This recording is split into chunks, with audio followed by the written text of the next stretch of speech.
بسم الله الرحمن الرحيم. السلام عليكم ورحمة الله وبركاته. صاحبada hawada inaga daawanayo halkani waa Somali Television Network. waxaad ku soo dhawaataan waraysi gaar ah oo aan maanta halkan ku waraysan doono hadduu Allah u daliyo ogolaado ra'iisul wasaarihii hore ee Soomaaliya Mudane Cali Maxamed Geedi. Mudane ra'iisul wasaare ku soo dhawo Somali Television Network. waxaan kaaga mahadcelinaynaa fursadaada qaaliga ah oo ay adag tahay sida lagu helo يسيد نوع بشي ورئيس جنجارك. بسم الله الرحمن الرحيم. حمد يري ومحسنته وأنا كودا وهي تلفزيون كا ولا هلا كولون أنا قفك روا ما روا هلا صدق. ومحسنته أرمى بدن وهلك وحنكون فلنقين دون سياسة الصومالية يو حاضر يدم بودنك. رئيس الوزراء marka ugu horeyso maadaama aad tahay siyaasi rugcada ah in badan ku soo jira siyaasadda Soomaaliya ka soo koona dawladnimadii Soomaaliya dadka dhidibada u aasay maadaama aad ka tahay bal warbixin guud naga sii xaaladaha guud ee wadanka su'aasheeda labaad hadii aan raacsadane sideeba u aragtaa arinta dhameystirka iyo wax ka bedelka dastuurka Soomaaliya oo dhawaan ee baarlamaanka Soomaaliya meel mariya. بسم الله الرحمن الرحيم. مركب ورئيسه وحنا سلام يا دمان ومدة الصومالية لأن دعونا يسا كارهنا ومهد علنا تلفزيون كيو هجامية شيء سيد حول ودنا دي سبب أنت كدب سعادة الصومالية عندنا كما قرصنا ولو ذوقي هاي ماشى وحمريان الصومالية وحي سفر دير أي سوق شيء sidii dawladii hore ee militariga u burburtay dagaaladii sokeeye u dhaceen laga soo kabtay dib u heshiisinadii dawladihii isbedelayay waxaan aaminsanahay maanta xaaladda Soomaaliya meesha ay marayso waa meel aad iyo aad u qiimo leh dalku hore u socdaa dawladda timaadaba meeshay uga timid hore uga sii qaadaa duruufo adag baa iska jira oo garan kartaa dawlad muddo dheer dawlad la ay in dawlad buuxda oo shaqaysa ay timaado waxay u baahan tahay waqti marka xaaladda guud ee Soomaaliya hadda waa la socotaan siyaasaddu waa iska gabadh dhacleynaysa amnigu waa soo hagaagaya cadow shisheeye uu jiriya oo dalka maaragtay isku dayay inuu khalad galo waa laga hortago dawladda Soomaaliyeed aad iyo aad ay uga shaqaysay inay difaacdo dalka iyo dadka iyo danaha ummadda Soomaaliyeed madax banaanida iyo gobonimada iyo midnimada ummadaba marka waxaan isleeyahay maanta dalka xaaladiisu waa wanaagsan tahay inay ka sii dhaareyso ay sii qaadana waa loo baahan yahay horumariso dalka danaha ummadda Soomaaliyeed waxyaabaha hadda sida gaarka adii weydiisa wax ka bedelka dastuurka afar cutub la ansixiyay sida ka warqabtaan oo aqlabiyad baarlamaanka labadiisa aqal ay ansixiyeen وأقول بين هذه صوماليا وسهويتي وحن رأى إن حوجا فعلى هرت سياسيين الصوماليات وحجيب سياسيين بأنت إلى هذا الشيء وحيليهن برلمان كله مدرين وحكي بدل دستور كي وحلا در دبو إيجس مركا وحلايا هي يقولون نقطة إن سياسي أما ذلك حلك هاي هذا أما هو أسوق قبتي حرر سركة قبتي وليبا inay isweydiiyaan dib u eegis loo diray baarlamaanka ee looma dirin wax ka bedel dib u eegis maxay tahay macnaheedu dib u eegis waxa weeye luqadda Ingiriiska waxa lagu yiraahdaa amendmentna waxa weeye qodobada meesha yaala ee horu jiray wax ku dar ama wax ka dhin ama siiqada bedel marka waa yaabay waxaan dib u eegis ma la iska eegay film ama la fiirsanaa ugu jawaabayo guul bay ku dhamaatay sida aad ka warqabtaan dood dheer iyo wada tashiye badan oo cid walba laga tixgeliyay ilaa shacbiga loo furay xataa online ay tala ku dhiibi karaan marka dastuurka in la dhameystiro waxay ka mid tahay qodobada ugu muhiimsan ee dawladnimada jiritaankeeda uu ku xiran yahay meelo badanna waa ka sheegay iyo goobo badanba iyo waqtiyo kala duwanba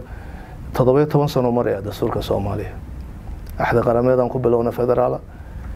labada kun iyo 6 ayaan ugu digay dastuurka federaalka diyaarinaya xukuumaddan aan ugu hogaaminay magacooda Baydhabo intii ka dambeysay waa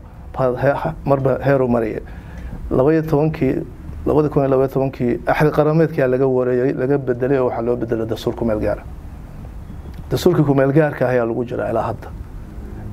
sanadkii 2012 ilaa maanta marka in lagu dhex jiro dastuurka meel gaara xataa waxay sharaf darro ku tahay qarannimada Soomaaliya dawlad ma dhameystirna haddana dastuurkeedu dhameystirnayn marka wax badanna waa ka faaloodayo mar kastoo doorasho dalka ka dhaceysay musharaxiinta Soomaaliyeed ee siyaasiyiinta ah mid walba codkiisa duubana maalin walba la soo saaraa baraha bulshada isagoo leh haddii la doorto waa dhameystiraya weligeedna ma dhicin marka slogan uu iska noqdo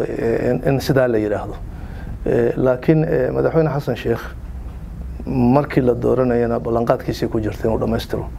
runtiina waa ka dhabeeyo wada arkaysaan meeshay marayso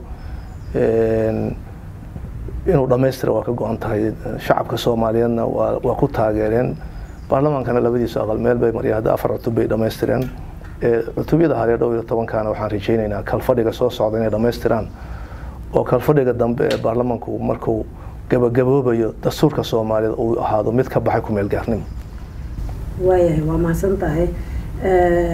waxaan rabaa inaan ku weydiiyo dowlad goboleedka Puntland wuxuu ka mid yahay dowlad goboleedyada ka jira dalka waana dowlad goboleedka ugu horeeyay ee Soomaaliya yeelato way qaadaceen arinta dastuurka waxyaaba ugu waaweyn ay ku diiday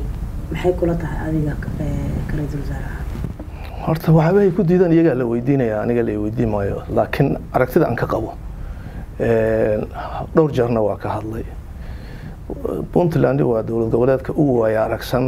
dowlad goboleedka Soomaaliya oo muddo dheer soo jiray حتى دولة أونجرين فدرال كأي جرتي يضو معمول إسكاه لكن أنا ما آمن سني دولة قوالات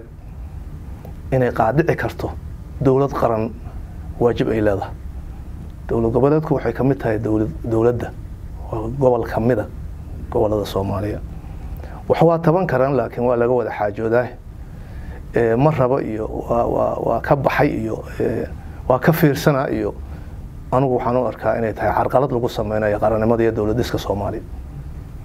وحي طبعا يعني إني كوضا هالله بيحقوا ليهن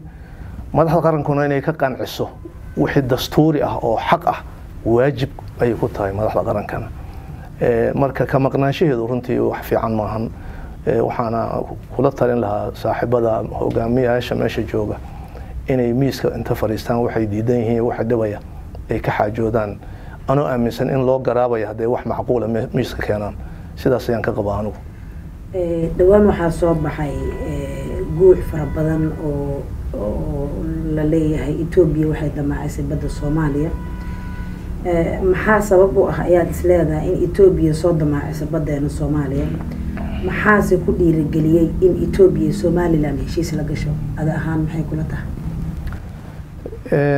Ethiopia horta waa dawlad derisna la ah oo taariikh dheer oo colaadeed ay dhaxdan oo la jirto ayay markii boqortooyadii Hayle Salaase iyo xukunkii dargiga ka dambeeyay Mengistu Hayle Maryan militariga ahay markay meesha ka baxeen waati dagaal sokeeye dalka ka dhaceen oo Soomaaliyana ay dawladda ka burburtay iyagana sidoo kale jabhada ay labada dalba ay xukunka qabsadeen jabhadii markii dawladda dhiseen oo dimuqraadiyad iyo loo dhawaaday iyo xukun rayid ah oo aan boqortooyana ahayn xukun militari ahayn waxaan aaminsanayn in colaadihii labada dal u dhaxeeyay ee qarniyada jiray inay meesha ka baxeen wada hadalka iyo wada xiriirka iyo wada shaqaynta iyo istikaabida labada dal ka dhaxaysana waa wax loo baahan yahay oo Ethiopia waxa kamid ah dawlad deegaan Soomaali ah marka Soomaaliya colaad ma qabto mana qabi doonto Ethiopia shacab ahaan sidoo kale aan ka aaminsanahay laakiin damaca ra'iisul wasaare Abiy Ahmed oo ku damcay inuu bad Soomaaliyeed iyo dhul Soomaaliyeed aan qaadanaya yiraahdo waxaan aaminsanahay in crisis-ka ama xasaradaha ka taagan dalkiisa inuu shacbigiisa isaga jeedinayo khataraha oo ka dareemayay marka waxay ahayd aragti cajiib ah isagana u gaar ah waxa ka sii daran Somaliland ama gobolada waqooyi Soomaaliyeed ninka xukumaya yiri asna badii iyo dhulkii iibinaya taasoo khiyaamo qaran inay tahay mar horena waa sheegay haddana waa ku celinaya sharciga caalamiga ahna waa qabanaya dastuurka Soomaaliyeedna waa qabanaya ismooga waa gooni aan isu taagnay ictiraaf gaar ahaan hayna waxba kama jiraan dhowr iyo 30 sano ayay shacabka gobolada waqooyi Soomaaliya been u sheegayeen marka iyagana beentiya ku qarxayso in Ethiopia maciinsadaan si sharci darro ah ay ku dhiibaan bad iyo dhul Soomaaliyeed waa halkuma taal waxaan weligeed aqbalina shacbiga Soomaaliyeed dawladda federaalka Soomaaliyeed ba mowqif cad ka qaateen ana rajeynaya inay sidaas ku dhamaato damac waalani aan dalkeena iyo badaheena una iman karin waayahay ma isleedahay dawladda Soomaaliya way qaaday talaabooyinkii ku habboonaa ee difaacidda badda Soomaaliya way qaadayaan leeyahay sababtoo ah mar haddii midnimadii iyo muxuu ahaa madax banaanidii dhuleeda Soomaaliya lagu soo xadgudbay dagaaladu waa laba midna waa military midna waa siyaasiyada diblomaasiyad marka mar haddii shuruuc ay marayso axdiga qaramada midoobay axdiga midowga Afrika axdiga dawladaha xubnaha ka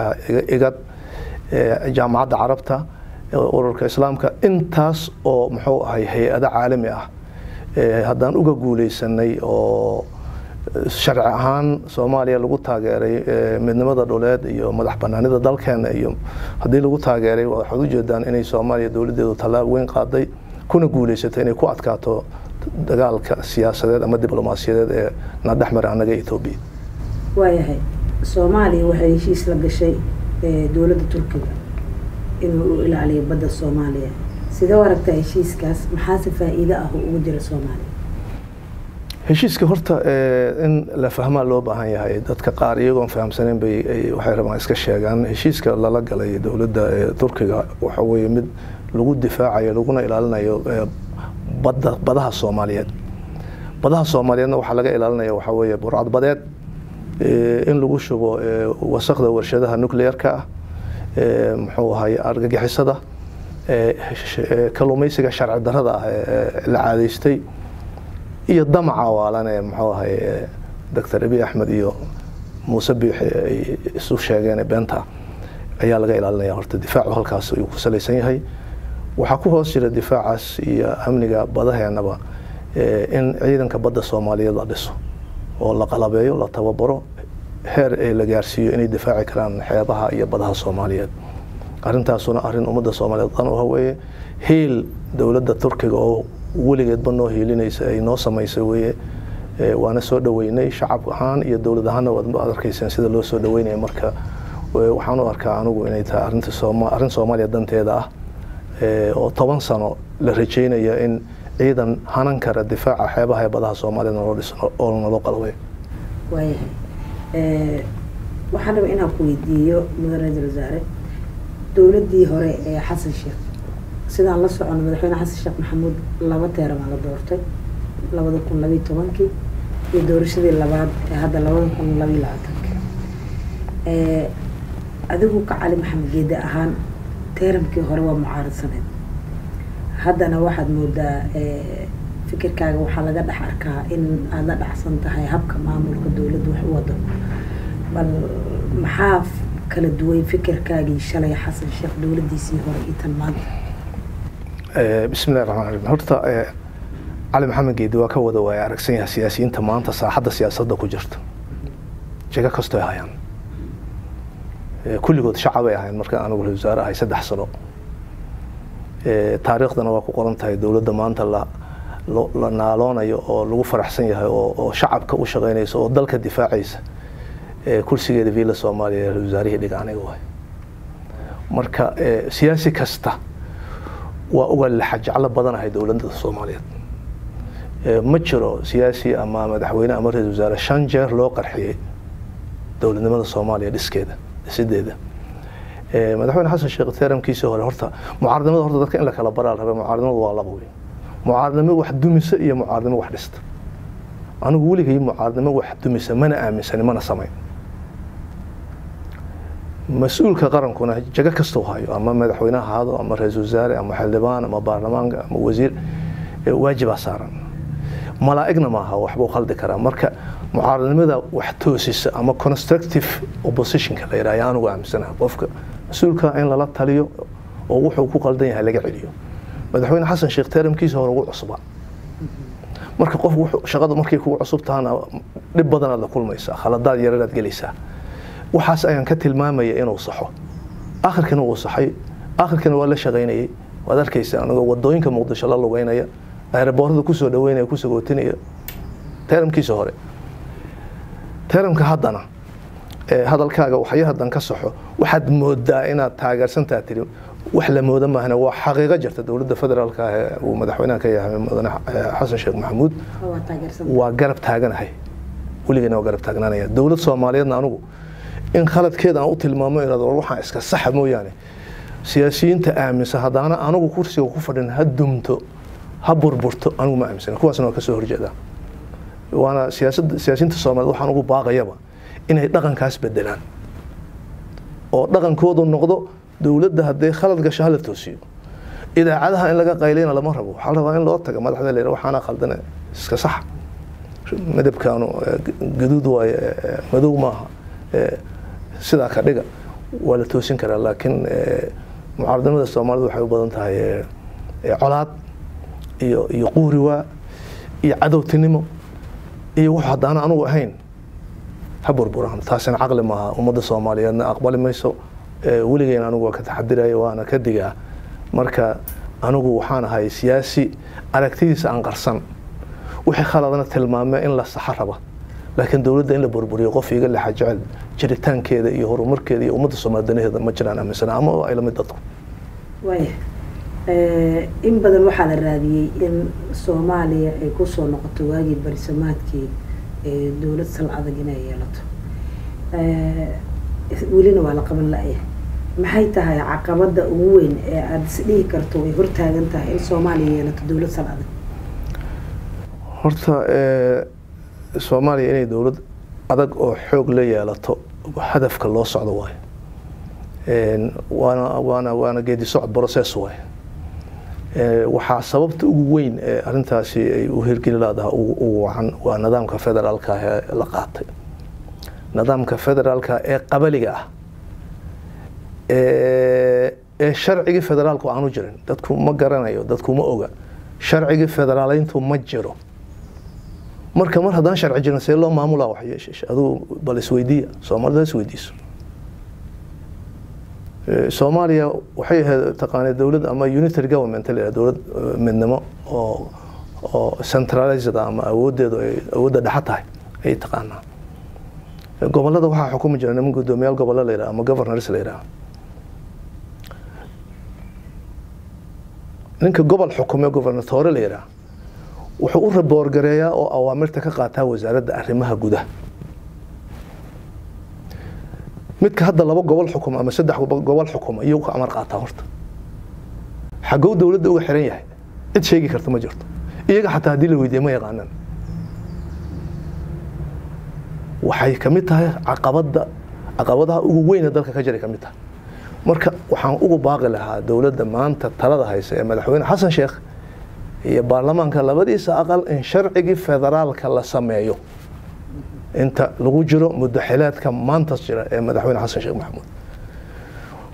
wuxuu naga badbaadinayaa sharcigaas in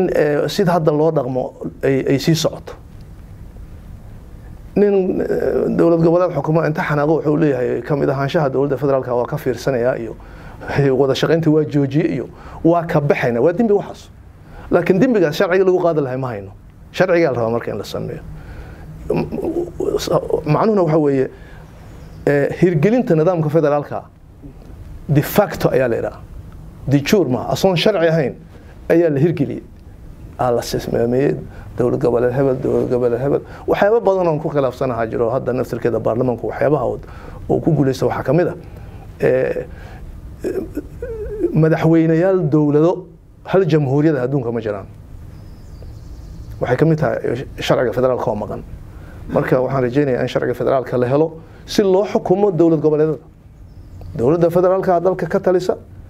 dabcan waxa qeexaya sharcigu ama axdiga hadda dastuurkan ku meel gaarka oo hadda la dhameystirayo wuxuu qeexayaa waajibaadka ay leeyihiin dowlad goboleedyadu wuxuu qeexayaa waajibaadka ay leedahay dowladda federaalka ay dhexe waa kala qeexan yihiin laakiin xeer nidaamyihii ama heshiiskii ama sharciga federaalka ee lagu hirgeli lahaa maqan taa haddii la helo waxaan isleeyahay marka amarka waa la kala qaadan doonaa dowlad goboleedaduna waxay noqon doonaan dowlad goboleed ka hoos shaqeeya dowladda federaalka waajibaadka gaarka u leeyahay inay fuliyo kuwa qarankana ixtiraamo ka dambeeya waaya shalay oo ahayd 24 bisha afraad abriil 2024 waxaa magaalada muqdisho ka furmay shir maalgashi oo looga hadlayo maalgashiga Soomaaliya adi ahaan shirkaasi maxaa faa'iido oo Soomaaliya u leeyahay kula tahay maxaysa adi aragtidaadu tahay horta shirka ka furmay shalay maalgashiga bulshada dhaqaalaha bariga Afrika waa guul ummadda Soomaaliyeed iyo dowladda Soomaaliyeed u soo hoyatay waxaan la socdaa anigu ilaa abaabulkiisii oo door weyn ka ciyaaray danjiraheena Kenya ambassador Jibril Ibrahim Abdulle iyo madaxda qaranka ee kala shaqeysay oo wasaaradda qorsheynta qaranka iyo wasiir beene ay ka mid yihiin waxaa isaguna door lixaad la ka ciyaaray ergeyga gaarka ah ee madaxweynaha xasan sheekh u qaabishan bulshada horumarka dhaqaalaha bariga Afrika hadliye cabdisalaan hadliye iyo madaxda qaranka guud ahaanba madaxweynaha ra'iisul wasaaraha cid looma kala harin in shirkaasu oo muqdisho ku qabsoomo oo ganacsatadii dalalka bariga Afrika ay si xoog leh u joogaan miidiyada xataa yani warbaahintii bariga Afrika oo kuwa Kenya ugu culus yihiin iyaguna meesha ay jiraan Soomaalidana ay aad uga qayb gashay qaybaheeda kala duwan waa miraha oo dhalay waaye ku beeritaanka bulshada dhaqaalaha gobolka bariga Afrika ee Soomaaliya xubinta ka noqotay mirihii ugu horeeyay way ma dhici jirin waxaan oo kale marka Soomaalidu iyadoo sideedaba ganacsiga iyo ku horeysa markii loo fiiriyo bariga Afrika ama Afrikaba in Soomaaliya xubin ka noqoto bulshada bariga Afrika ayaa keentay guushan isdhexgalka ah wada shaqeynta ah Soomaaliya ay ka ganacsan karto todobada dal ee kale xubnaha ka ah iyaguna ay dalkeena ka ganacsan karaan oo dib u dhiska Soomaaliya qayb ka ciyaari karaan sidaas ayaan ka aaminsanahay waana hambalyeynaya dhammaan madaxdii ka shaqeysay iyo inta ka qayb gashay guud ahaanba dhawaan saad la socoto sanadkii hore dhamaadkiisa iyo sanadkan hadda ku jirna bilowgiisaba dowladda Soomaaliya waxay soo hoysay guulo fara badan deyntii oo dalka laga cafiyay cunaqabatayntii oo dalka laga qaaday iyo ku biiritaankii East Africa waa guulo waaweyn oo la taaban karo inta badan musharaxiinta dowladda Soomaaliya dowladeeda u tartama ama kursiga ugu sareeya dalka madaxweynayaasha u tartama intii guule la gaaray mid kamida oo soo hambaliyay ma jiro haddii uu jirana waa iska koobay marka laakiin markii qodobadii ahdaafta aan ka dhawaajinay ee dastuurka wax ka bedelka lagu sameeyay baarlamaanku ansixiyeen daliilaha ugu badan waxay u jeedinayeen madaxweynuhuna baarlamaan ma aho dalka baarlamaanka go'aanka ka gaara marka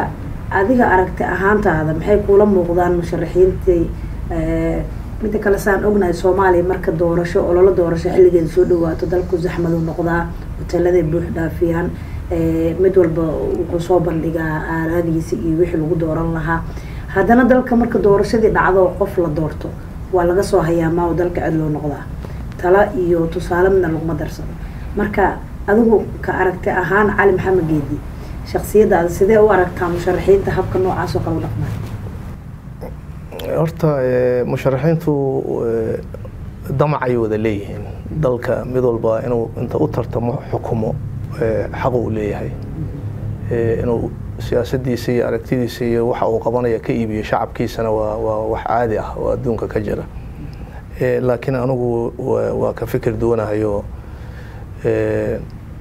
مثال أو عادي عاد لوجا يغان دالكان أنا يدين شيء يا وحسبيات دالك لقى سمينا يلا بدي يكون يو لواتنكي سجالي طبعاً كي لواتنكي كوي لواتنكي حسبية بدن يا دالك iska diiwaan geliyey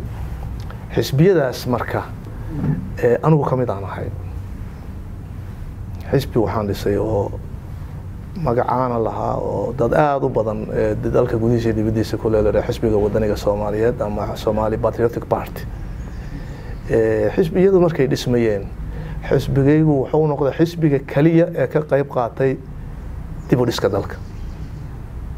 tiyaatarka qaranka waa ogtiin waxaa lagu dhisay iskaa wax u qabso ama isxilqaan barnaamij la yiraahdo maktabka madxafka qaranka saddexda dhismo isu dhow waxaa lagu dhisayay maskax iyo xoolo dadka jeebkooda ee dawladda dhis xisbiga kaliya ee qalabka dhismaha ku deeqaan ahay anigu ka hadlay oo miidada ku jira oo la ogyahay marka siyaasiyiinta Soomaaliyeed inay dalka wax ku taraan xataa iyagoon xil hayn way ka maqan tahay waxun baa tari kartaa adiga ilaahu 10 aad bixiso marka dalka siyaasiyiinta Soomaaliyeed inay u badan tahay moodaa inay ka faa'iideystaan dalka iyo hoggaanka ay raadinayaan ay u badan yihiin inay u faa'iideeyaan dalka iyo dadka uma badan sidaas darteed waxaan ugu baaqi lahay saaxiibaday in dalka haddii xataa aan xil lahayn wixii lala qaban karo madaxda markaa talada haysa lala qabto madaxweyne xasan sheekh dagaal uu hogaamiye xawaarij dalka waa ogeedeen dhibaatada ay ku hayaan inta gobolleeya degmooyin iyo dhul la xoreeyna waa ogtiin lugaha lagu dheganay leeyahay qalad uu sameynaya qabiil uu hooynaya war ciidamadan macawisliyada la baxay ama ciidamada deegaanada la baxay haddayna iyagu ciidamada qaranka hor socon oo iyaga dhulka yaqaan ayna jidadka la maray iyo cadawga meelaha uu joogo iyaga yaqaan ayna la shaqeynaysa loo xoreey lahayd dalkan waxa loogu bedeli jiray qabiil uu hubaynaya ma Soomaaliya wada qabiil deegaan aan laga abaabulin ciidan deegaan ma jiro marka siyaasiyiinta waxaan saaxiibada ugu baaqi lahay inay bedelaan hab dhaqanka siyaasadda ma adduunka sidaas damac wala yeesha waa kursi wala raadiyaa laakiin haddii dawladda markaa jirta ayna guuleysan meel gaarsiin xagee lagu tartamo bari adigu aad madax ka noqonaysaa waxay lamid tahay inaan ku badeelaan rabaa isbartiibada in la dhisano ma ogolay lamid tahay waxaan qabaa marka inay horta arrintaas dhaqankaas inay bedelaan waxa kaloon rabaa inaan ku daro siyaasiyiinta Soomaaliyeed waxa la rabaa inay siyaasadda ku tartamaan iyagoo saaxiibo ah oon isnacbayn sida adduunka waa la isku karbaashay siyaasadda haddana shaaha la wada cabaa waa wada casheynayaan baabuurtay wada saaran yihiin Soomaalidu inay barataa la rabaa oo iyagoo saaxiibo ay tartamaan xukunka ku tartamaan kii qabta loo hambaliyo ku guuleysta xalaal caleeg marka dambe aad u diyaar garowdo horta saasaan ugu baaqay saaxiibadii waxaan rajaynayaa marka inay lagu guuleysto arrintaas aad iyo aad aan mahadsantahay waa mahadsantahay waa soo gabagabeynaynaa su-aasheeda ugu dambeysay madaxda ra'iisul wasaare aan rabay inaan ku weydiiyo waxa waaye maxaa tala ah oo aad siin lahayd madaxda dowlad goboleedyada iyo dowladda dhexe intaba madaxda dowlad goboleedyada waxaan kula tali lahay inay aaminaan horta in madax loo yahay oo madaxweynaha qaranku ama dowladda dhexe inay xukunto dalka inay ajnabi ka jeclaan dadkooda iyo dalkooda iyo madaxdooda ay ku yaacaan dowladaha dariska iyo wax faa'iido laga keeni karo ma jirto dowladaha dariska nala gobolka miduhu inta Muqdisho tago dowladda Soomaaliyeed heshiis lama gali karo lama hadli karo waliba madaxda dowlad goboleedyada Soomaaliyeed waxaan ugu baaqayaa inay iska xakameeyaan inay dowladaha dariska ka jeclaadaan dadkooda iyo dalkooda iyo dowladooda dhexe khatar ay ku tahay wax uma fiican haddii wax jiraan miiska hala yimaado hala wada hadlo hala wada xaajoodo laakiin haddaan xanaaqa anigu waxaan aadayaa dowlad darisaan aadayaa oo aan ku xumaynayaa dowladayda iyo dadkayga aadaan ugu tali lahaa waana kula dardaarmi lahaa waana inay ka waantoobaan oo ay ogaadaan in dowladda Soomaaliyeed ay tahay jamhuuriyadda Soomaaliya cidda xukunta iyo xuduudaheeda iyo dadkeeda iyo dalkeeda dowladda dhexana waa dowladda dhexe waa waalidkii iyo waayeelkii qaranka dowlad goboleeduna waxay yihiin caruurteedii oo kale marka haday xanaaqaan inay madaxa u salaaxdo ay soo jiidaan la rabaa iyaduna inay u dabciso ayaan kula dardaarmayaa madaxda qaranka sidaas ayaana midnimada Soomaaliya iyo madax banaanida iyo gobonimada lagu ilaalin karaa in la wada jiro hadii qayb ka mid ah jamhuuriyadeenu ay cadow la safato khatar ay ugu tahay dalkeena dadkeena diinta marka intaasaan ku dardaarmi lahaa shacabka Soomaalida ay soo haray shacabku inuu garto in asaga loo shaqeeyo oo asagu yahay batrooniga iskale in la leeyahay asaga shacabku inuu difaacada la rabaa dawladdiisa iyo danihiisa haddii wax looga dheelayaan inuu yiraahdo maya ayaana loo kaga dheelin wax shacabka laga rabaa iyagana doorka inay ciyaaraan shacab iyo dawlad isku duuban oo isku xiran ayaana guul gaari kare qayb kaligeedu ma gaari karto sidaas aan ku soo gabagabeeyay waa mahadsan tahay kun iyo kow jeer waxaan kaaga mahad celinaynaa fursadan qaaliga ee noo siisay inaan ku wareysano si aan uga wada hadalno bal xaaladda guud ee dalka iyo aaraadaada ku aadan iyo sida wax u socdaan wax kaaga mahad celinaynaa waqtigaaga qaaliga mar kale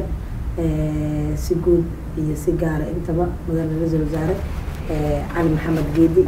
waa mahadsan tahay adiga mudan aad iyo aad ugu faraxsanahay waraysigan waxaan rajeynayaa in uu 10 u noqdo ummadda Soomaaliyeed waa mahadsantiin